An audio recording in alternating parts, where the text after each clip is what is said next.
राजनांदगांव पत्रिका में आप सभी का स्वागत है। आप देख रहे हैं लोकसभा चुनाव नामांकन। कांग्रेस और भारतीय जनता पार्टी से तंग होकर मैदान में आए हमर राज पार्टी राजनांदगांव लोकसभा सीट में ललिता कंवर को मैदान में उतार दिया है। पार्टी के सुप्रीमो अरविंद नेताम आदिवासी व पिछड़े वर्ग के लोगों पर भरोसा करते हुए अपील की है कि उनकी पार्टी को अपना जनादेश देवे। उन्होंने कहा, हमें जीत या हार की चिंता नहीं है, महत्वपूर्ण बात यह है कि हमने अपने अधिकारों के लिए और शोषण के खिलाफ लड़ाई शुरू कर दी है। आप भी देखें वीडियो। गाजे बाजे के साथ नामांकन भरते हुए वो खड़े हैं, तो अपने आप को कहाँ देखते हैं और कैसे जाएंगे उनके बीच, जनताओं के बीच? मैं जनता के बीच ये लेकर जाऊँ कि आज छत्तीसगढ़ में जोन हमार राज पार्टी जोन के लिए भी है और आदिवासी समाज के लिए भी है, जोन हमार जल जंगल और ज़मीन है। आज बोलते कि भारत आत्मनिर्भर हो गए हैं। भारत आत्मनिर्भर कैसे हो गए हैं? हम के साथ हमन हा लड़के हमन हमार देश ला आज़ाद करें। आज हमार देश ला आज़ाद करे बर हमन ला काले लोग मन के साथ लड़े होथे। आत्मनिर्भर वो होते जेकर पास पैसा रहो। आत्मनिर्भर कैसे हुआ? वह लेकर किसानी करते, बीज भी लेकर किसानी करते। ये कैसे आत्मनिर्भर है? काम ला वह बिना कर्ज के कर सकी, वह आत्मनिर्भर होते। तो मैं हर आज कि जोन हमार जल है, जंगल है, ज़मीन है, बोला हम मन हा कैसे बचाबो।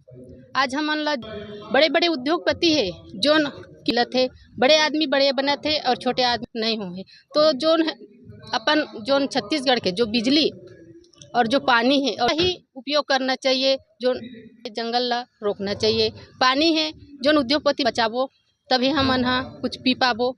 और जो बिजली है जोन छत्तीसगढ़ में उत्पन्न होते तो बिजली में मिलते जोन हमार किसान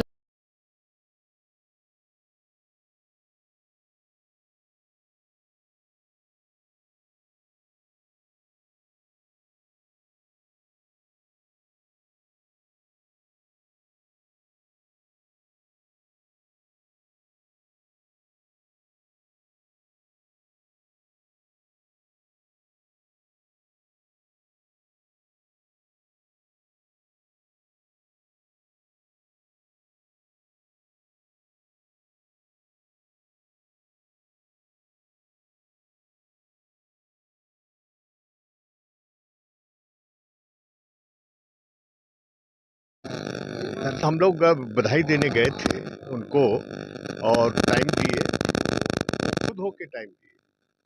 तो हमने अपने कमेंट में कहा कि आप पहले आदिवासी मुख्यमंत्री हो कि आप खुद होके हम लोग बुलाओ, बात करें पर चर्चा करें। ये बहुत अच्छी बात है। बधाई इसलिए भी दे रहे हैं कि पहली बार असली आदिवासी ये राज्य में मुख्यमंत्री बने, होकर पहले तो नकली बने, तो इसलिए भी बधाई देना। पर एक बात हमने उनको आगाह किया कि ये बहुत बड़ी जिम्मेदारी है। आगाह इस बात के किया कि मुख्यमंत्री जी आप सरकार के मुखिया हैं, पार्टी के भी, आपकी पार्टी की भी अपनी जिम्मेदारी है और आदिवासी समाज से हैं तो आदिवासी समाज भी आपकी एक जिम्मेदारी है। तीनों विंग में, तीनों क्षेत्र में कैसे बैलेंस करेंगे, ये आपके लिए परीक्षा की घड़ी है। पर एक बात हमने उनको कहा है, अगर सरकार और आदिवासी इलाके के बीच में कोई संघर्ष की नौबत आई, समाज को बुला लीजिए,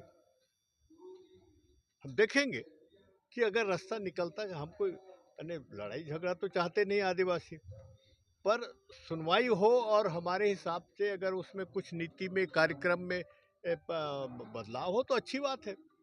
और यही एक तरीका है कि इस आदिवासी बहुल राज्य में सुशासन रहे, तो इसमें ख्याल रखिएगा, ये हमने उसको आश्वस्त किया है। जी सर, अपना सुनाम बताइए। अरविंद नेताम, सर्व आदिवासी समाज के संरक्षक भी रहा हूँ और ये जो हमर राज पार्टी बना है उन्हीं के बीच में निकला है, उसका भी संरक्षक हूँ, सलाहकार हूँ, या जो भी कहिए, जो भी हूँ। तो विधानसभा चुनाव में चूँकि हमको बहुत कम समय मिला रजिस्ट्रेशन मिलने के बाद, तो जितना एक तैयारी करना चाहिए था नहीं कर पाए थे विधानसभा चुनाव में। पर हम लोकसभा चुनाव में एक बात देख रहे हैं कि काफ़ी उत्साह है वर्करों में, कार्यकर्ताओं में, और चूंकि ये देश का चुनाव है, देश की सरकार कैसे बनना है, ये केवल छत्तीसगढ़ के नहीं, केवल राजनांदगांव के नहीं, पूरे देश के आदिवासी, दलित और पिछड़े वर्ग के सवाल है कि देश की सरकार कैसे बने। हमारी जो जो खतरा की घंटी जो दिख रहा है, हम लोगों ने आखिर हमारा राज पार्टी क्यों बनाया? हम जान रहे हैं कि इस देश में खतरे की घंटी इस बात की बज रही है कि जल, जंगल, जमीन इन इलाकों में खतरे में है और सिलसिला शुरू हो गया है। और इस जंगल भी प्राइवेट सेक्टर में जाने वाले हैं, ज़मीन भी एक्वायर करने वाले हैं। तो ये तो जब जंगल ही नहीं रहेगा, ज़मीन नहीं रहेगा, तो आदिवासी भी जिंदा नहीं रह सकता। ये प्रमुख मुद्दा है। आरक्षण भी मुद्दा है और नौकरी भी मुद्दा है और बहुत से जो बुनियादी सुविधाएं हैं, चाहे शिक्षा को हो, चिकित्सा को हो, ये भी मुद्दा तो है ही। क्योंकि इन इलाकों में सबसे यही बुनियादी सुविधा के अभाव की वजह से हम लोग ये पार्टी बनाना पड़ा और राष्ट्रीय पार्टी से मुकाबला करना बहुत कठिन काम है आज के समय में, क्योंकि हमारे पास संसाधन बहुत कम है, नहीं के बराबर हैं। और राष्ट्रीय पार्टी से लड़ना पर एक जो होता है ना कि समाज में जज्बा, समाज में अगर ये लगा कि भाई हमको तो लड़ना है, और खासकर आदिवासी समाज तो अंग्रेजों से भी लड़ा 150 साल 200 साल पहले, तो अब भी लड़ रहे हैं, तो आगे भी लड़ेंगे। ये मुख्य है। अभी छत्तीसगढ़ में जो